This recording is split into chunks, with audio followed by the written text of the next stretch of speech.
Now let's see how you can mirror your mobile phones. Make sure that both the devices, the projector and your mobile phone, are connected to the same network. Let's first start with the Android one. Go to the Miracast option present at the home screen. Click on it. After doing that, take your mobile phone.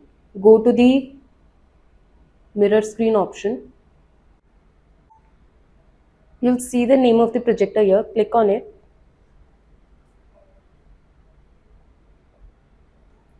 And it's connected now.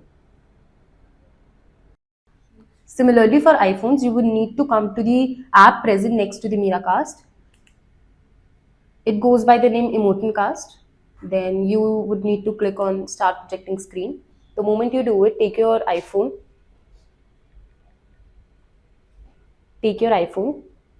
go to the control center, click on Screen Mirroring. You'll see the name Emotin B3. Click on it.